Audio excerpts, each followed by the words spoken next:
Hi everyone, welcome back to the channel. Today's video is different, it's personal, and honestly not the easiest for me to share, but it's also one of the most important conversations I've had on this platform. You see, a while back I made a decision that I thought was the right one, even a wise one. I moved into a nursing home. I told myself, it's time, I'll get the care I need, I'll have people around, and maybe, just maybe, life will get a little easier. But what I didn't expect was how quickly things would change, not just physically, but emotionally, mentally, even spirituality wasn't the peaceful chapter I imagined. It felt more like losing pieces of myself slowly. And so today I want to pull back the curtain and talk openly about what it's really like.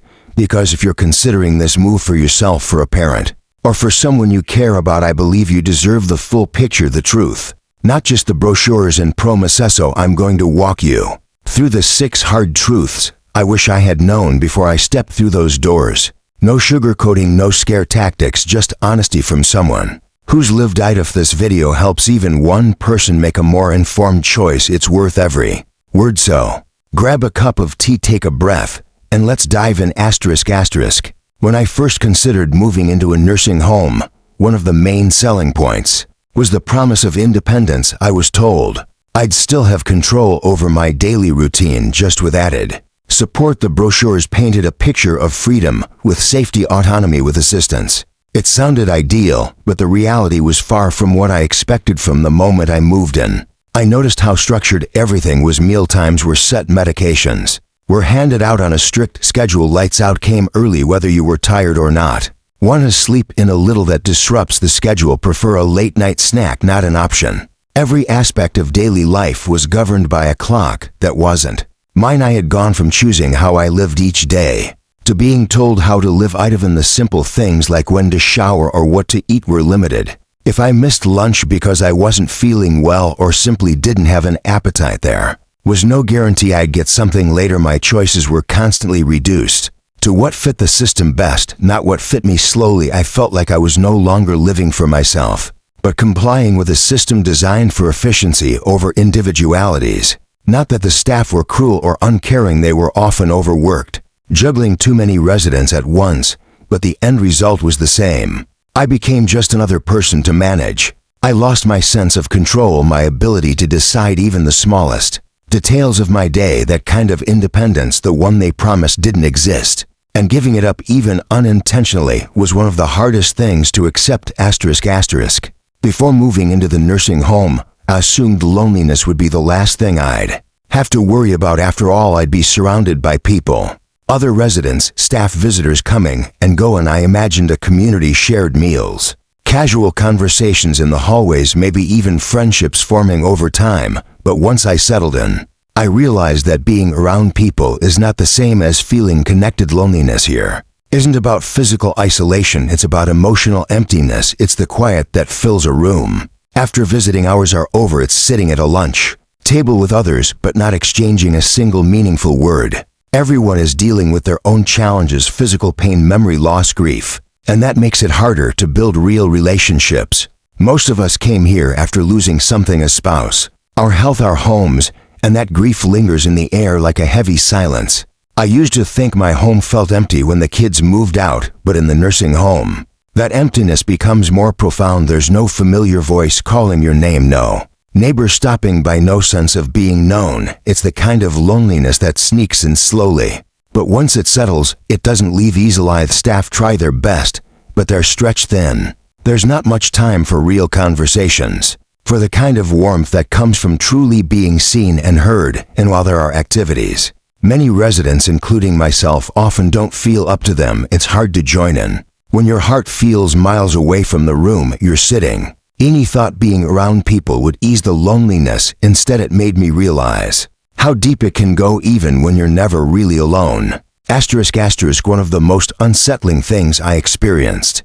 after moving into the nursing home was how often the staff changed. In the first few weeks, I met a handful of caregivers who made me feel hopeful.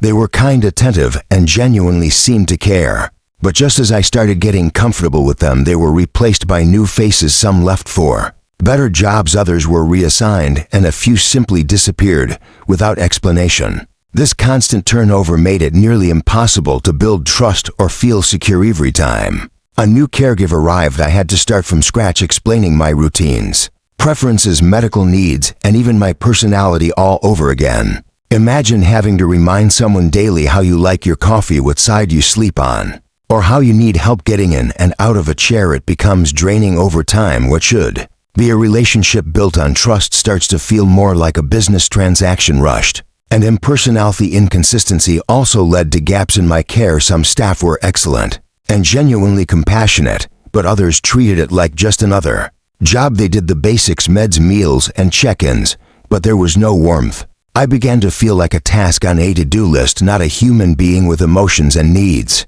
And when you're already vulnerable, that lack of personal connection can cut deep. There were moments when I needed comfort more than care, reassurance more than routine. But with new staff constantly rotating in and out, it felt like no one ever really knew me. I wasn't looking for special treatment, just continuity, familiarity, and someone who understood what mattered to me without needing constant reminders. Sadly, that kind of care became a rare experience rather than the norm. Moving into a nursing home meant giving up a lot more than just my own house. It meant giving up the privacy I once took for granted at home. I had spaces that were mine alone, where I could think, rest, and be myself without interruptions. But in the nursing home, privacy quickly became a rare luxury I could hardly believe was missing. Most rooms are shared with another resident, which means walls are thin, and personal moments are often overheard by others. Conversations, phone calls, even moments of quiet reflection are no longer private. It's difficult to find a place to be alone without feeling exposed or like you're intruding on someone else's space.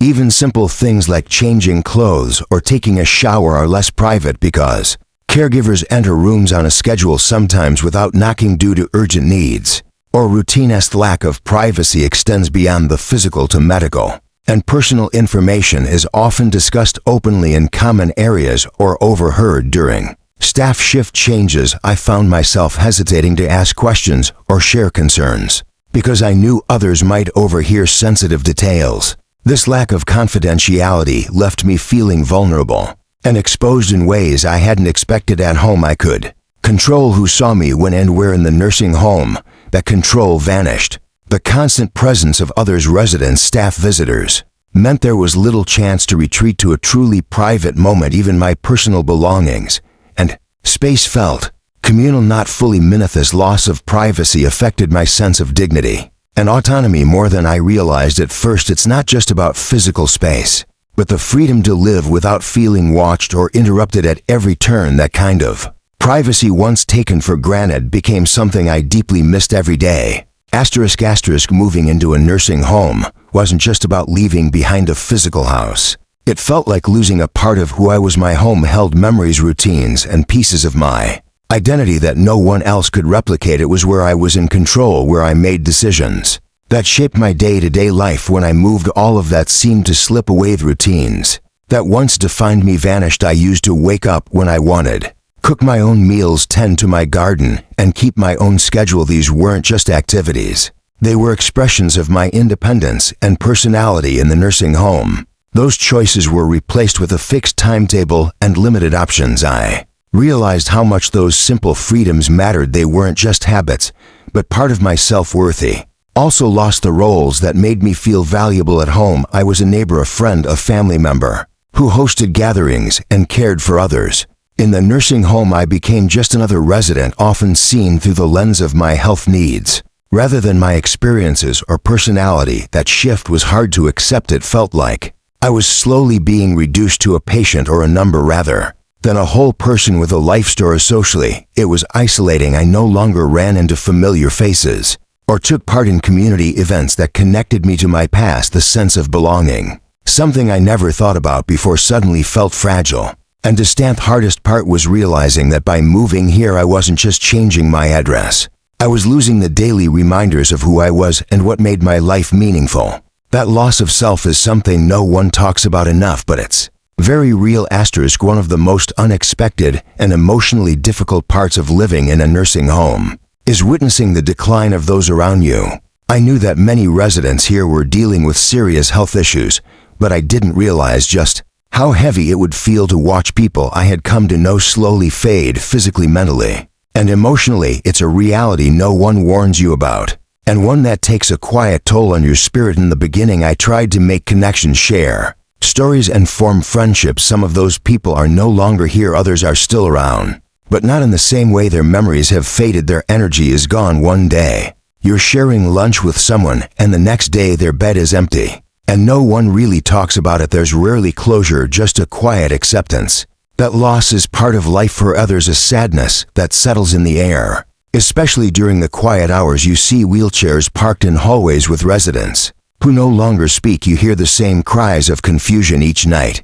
From someone who used to know your name, you witness decline, not just as a concept, but as a daily living reality that plays out in front of you, and it's hard not to internalize that even if you're doing relatively well yourself. The emotional weight of being surrounded by suffering, memory loss, and death becomes heavy. It's a constant reminder of your own vulnerability and mortality. That awareness can wear you down over time. No matter how strong you try to be, it chips away at your sense of hope and optimism. It's not just the silence of others' decline, it's the echo it leaves inside you that becomes hardest to carry. Now, don't misunderstand me. Nursing homes have their place, and for some, they are a life-saving option. But if I had truly understood what the day-to-day would look like, I might have made different choices, or at least I would have gone in with open eyes. So if you're considering this path for yourself or for someone you love, ask the hard questions, visit more than once, speak to residents, and most importantly, listen to your heart, because this move changes more than your address. It